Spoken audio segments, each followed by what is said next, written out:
जय मसीह की शालोम। खुदा के बेटे यीशु के नाम में आप सबको मेरा सलाम। मैं खुदावंद अपने खुदा का शुक्र अदा करता हूँ प्रभु का कि उसने आज फिर हमें एक नया दिन दिया है। आए खुदा के कलाम में से देखेंगे याकूब जेम्स 3:17 में लिखा है, मगर जो हिकमत ऊपर से आती है अव्वल तो वो पाक होती है, फिर मिलनसार, हलीम और तरबियत पजीर, रहम और अच्छे फलों से लदी हुई, बेतरफदार और बेरिया होती है।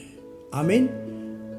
जब खुदा के कलाम में याकूब ये बयान कर रहा है कि हमारी जो अपनी हिकमत है वो जीरो है, लेकिन जो विजडम, जो हिकमत आसमान से आती है यानी खुदा की तरफ से आती है वही पाक है।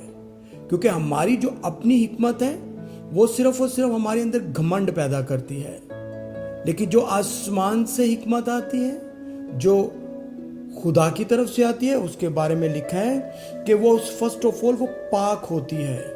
उसको पाकीज़गी पसंद है, उसको दिल जो है वो पाक दिल पसंद है। इसीलिए लिखा है कि फिर मिलनसार, फिर वो एक दूसरे के साथ अंडरस्टैंडिंग करती है, वो मिलती है क्योंकि वो किसी को हकीर नहीं जानती। इसीलिए हमें खुदा से आसमानी हिकमत मांगने की ज़रूरत है कि खुदा हमें ऐसा विजडम दे जो तेरी तरफ से आता है।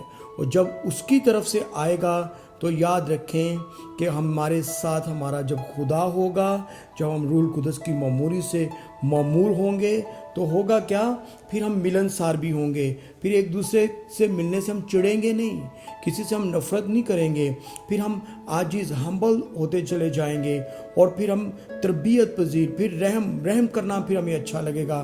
फिर वो जो है लिखा है अच्छे फलों से, अच्छे फ्रूट्स के साथ वो लदी हुई होती है। जैसे कि खुदा के कलाम में देखते हैं गिलतियों उसका 5 बाब उसकी 22-23 आयत में कुछ ऐसे फलों का, फ्रूट्स का जिक्र है जो खुदा हमें देना चाहता है और हमें मांगने भी चाहिए।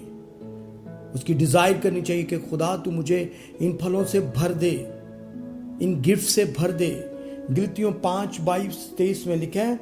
और फिर जब हम मांगते हैं तो लिखा है कि मोहब्बत, खुशी, इत्मीनान, तहम्मुल, मेहरबानी, नेकी, ईमानदारी, हलीम और परहेजगारी। इनसे जब आसमानी हिकमत आएगी तो इन सारे फ्रूट से जो हैं वो हम लोग भर जाएंगे। और जब इनसे भरेंगे तो ऑटोमेटिकली जो है हमारे पास गिफ्ट भी आ जाएंगे।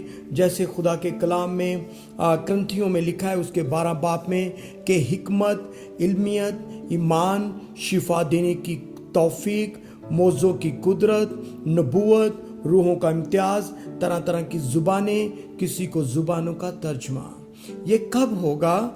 जब हम खुदा के आगे आएंगे, घुटने टेकेंगे, अपने हाथों को बुलंद करेंगे कि खुदा मुझे दुनिया का नॉलेज नहीं चाहिए, खुदा मुझे तेरे कलाम का नॉलेज चाहिए, खुदा मुझे आसमानी हिकमत से मामूर कर। तो याद रखें कि आपका खुदा आपको आसमानी हिकमत से मामूर करेगा, खुदा आपको भर देगा। तो याद रखें कि रूहानी फल, रूहानी गिफ्ट्स जो हैं वो आपके पास जब होंगे तो आप जहाँ कहीं भी खड़े हो जाएंगे तो खुदा के नाम को इज्जत और जलाल दे सकेंगे। और लोग जानेंगे और कहेंगे कि तुम्हारे पास हिकमत कहाँ से आई, तुम तो रद्द किए हुए हो, तुम तो नाचीज़ हो, निकम्मे हो। लेकिन अब तुम पहले जैसे नहीं रहे, क्योंकि उनको पता नहीं कि जहाँ से हिकमत मांगी थी आसमान से हिकमत जारी हो चुकी है और खुदा का कलाम पूरा होता चला जा रहा है। अजीज़ों, आए, मैं चाहता हूँ कि अंगूर का जो हकीकी दरख्त है वो यीशु मसीह नासरी है। हम डालियाँ हैं, उसके साथ जुड़ जाएं ताकि रूहानी फलों से और रूहानी गिफ्ट से हम माला माल हो जाएं और हमारी ज़िंदगियों से कुव्वत और कुदरत निकले और लोग जाने। जैसे पालूस और पतरस से लोग उनके साय से, उनके रुमाल से शिफा पा जाते थे। आज खुदा हमें भी इन नेमतों से मामूर करना चाहता है, क्योंकि लिखा है और रूहों का इम्तियाज, तरह तरह की ज़ुबानें, किसी को ज़ुबानों का तर्जमा, मुज़्ज़ात की कुदरत, शिफा देने की तौफीक, सब कुछ खुदा हमसे प्रॉमिस करता है।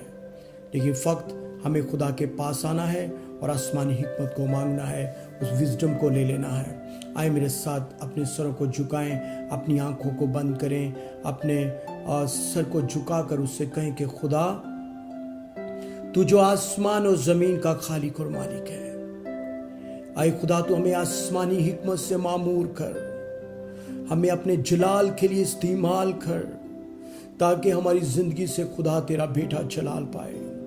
हमें रूहानी फलों से, रूहानी नेमतों से माला माल कर, ताकि खुदा हम पहले जैसे ना रहें। हमारे अंदर से हर तरह की बेवकूफ़ी, हर तरह की नाकामी यस्सु के नाम में जाती रहे, ताकि हम तेरे बेटे यस्सु का खौफ मानकर आगे बढ़ें और तुझे इज्जत और जलाल दें और तेरा बेटा जलाल पाता चला जाए। जिंदा खुदा तू हमारे साथ हो, हमारी मदद कर और रहनुमाई कर। जिंदा खुदा तेरे बेटे अपने मुनज्जी यस्सु मसीह नासरी के नाम में सब कुछ मांगते और पा लेते हैं। आमीन। God bless you all.